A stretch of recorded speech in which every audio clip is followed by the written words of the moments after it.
Maayong udto gikan sa Solar News Channel Manila. Ako si Menchu Antigua Makapagal.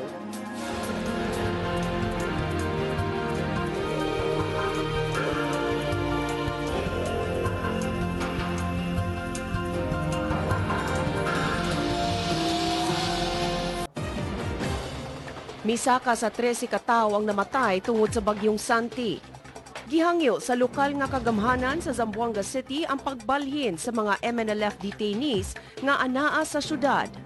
Gipasidunggan sa Philippine National Police ang 5 ka pulis nga namatay atol sa kagubot sa Zamboanga City.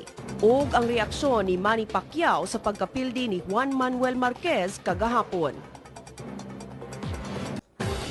Sa pagbalik sa Solar News Cebuano, giulan ang pag-file sa Certificates of Candidacy sa Baguio ug sa Pagadian City alang sa barangay elections karong bulana.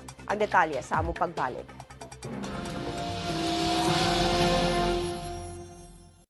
Heightened alert karon ang kasundaluhan sa Northern Mindanao nunot sa barangay elections karong Oktubre 28. Si Cheng Ordonez sa detalye. Cheng? Menchu, gibutang na ubos sa heightened alert ang mga sakop sa 4th Infantry Division sa Philippine Army nga nag-base sa Camp Evangelista din sa Cagayan de Oro City. Pangandam kini sa umaabot nga barangay elections sa katapusang Lunes karong bulana Oktubre 28. Mato sa spokesman sa 4th ID Captain Christian Uy, ang ilang security preparations naglakip sa tanang areas nga giila sa Commission on Elections isip areas of concerns o hotspots. Tinuon, ipasabot ni Uy, wala pa sila nadawat nga abiso kalabot sa areas nga gideklarang hotspots. Sagad ang COMELEC mangay og Army assistance alang sa mga bukiring bahin sa rehiyon.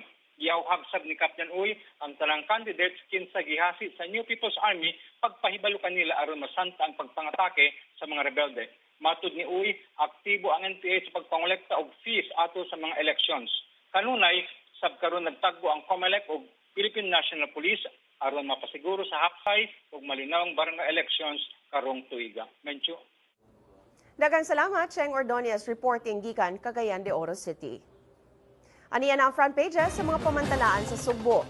Sa Sunstar Cebu, mukabat ngadto sa kapin sa 8 milyones pesos ang illegal drugs nga nasakmit sa kapulisan sa Sugbo sulod karong tuiga. Sa Sunstar Super Balita, 7 ka mga tao ang gipamusil sa managlahing dapit sa Sugbo ni atong Sabado diin usa nila ang napatay.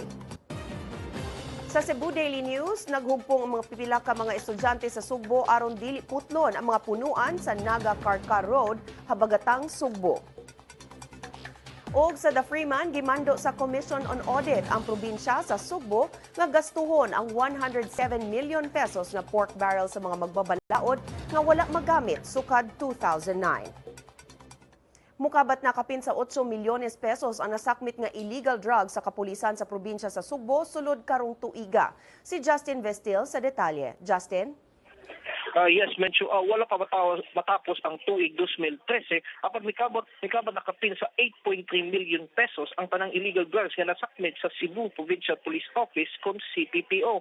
Gibutyag sa hepe sa kapulisan sa Lalawigan na si Senior Superintendent Noel Guilliamac sagad sa ilang anti-illegal drug campaign na punting sa mga component cities o sa mga lungsod sa probinsya diin sagad nag-operate ang kadaghanan sa mga drug pushers. 159 sa 1,066 ka barangay sa Cebu Province apektado sa nagagrabing drug trafficking. Base sa crime report sa CPPO, nakahimo ang Provincial Police og 303 ka operasyon nga mas taas sa 294 ka operasyon nga nahimo sa miaging tuig. Lakip niini pinaagi sa bypass operations o saturation drives o pagpagkunda, dusi sa niini may kalabutan sa pagpamaligya o marijuana. Sukad Enero hangtod Agosto karong tuig, nakasikop ang CPPO og 407 ka tawo, lakip na ang 182 ka suspected drug pushers, 215 ka drug users o 10 wanted persons. Napulo niini adunay warrants of arrest kalabot sa illegal drugs. Mencho. Daghang salamat, Justin Vestil, reporting gikan Cebu City. Sa Leyte, nangandam na ang mga otoridad alang sa ika-69 nga kasaulugan sa Leyte Gulf Landing. Si Wilmark Amazona sa detalye. Wilmark?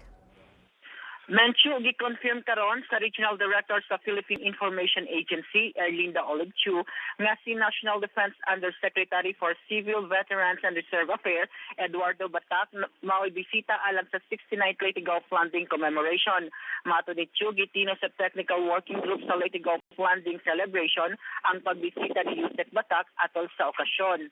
Pagahimuon karong Domingo, Oktubre 20, ang Leyte Gulf Landing Celebration, agig pahinumdom sa pagbalik ni General Douglas MacArthur dinhi sa natsod aron paglawas sa mga Pilipino gikan sa kamot sa Japanese Imperial Army.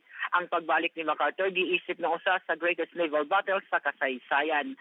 Sugdan ang programa sa MacArthur Park National Shrine kun ang giilang Leyte Landing Memorial nga nahimutang sa Barangay Candahug, Palo, Leyte. Anaa dinhi ang 10-foot tall bronze statues ni General MacArthur, President Sergio Osmeña Jr., General Carlos P. Romulo, General Richard Sutherland ug uban pa. Gawa sa dakong programa karong Domingo, kan usab ang ubang kalihukan sa ubang dapit sa Leyte ug sa Eastern Samar. Sa Oktubre 18 hinuon sa Giwan Eastern Samar ang Sentimental Journey, ang Signal Day sa tulo sa Leyte ug ang rehoisting sa American flag dito sa Hill 120 sa Dulag, Leyte. Menchu karon pa lang gipangandaman na sab ang kasulugan sa Leyte Landing sunod tuig. Matod ni Leyte Provincial Administrator Vincent Emnas, plano sa lalawigan ang pag-invite kang kanhi US President Bill Clinton alang sa 70th Leyte Landing Commemoration sunod tuig. Menchu. Daghang salamat, Wilmark Amazona reporting gikan Tacloban City. Sa pagbalik sa Solar News, Cebuano de la Salle Green Archers may kampyon sa men's basketball sa UAAP. Ang detalye sa among pagbalik.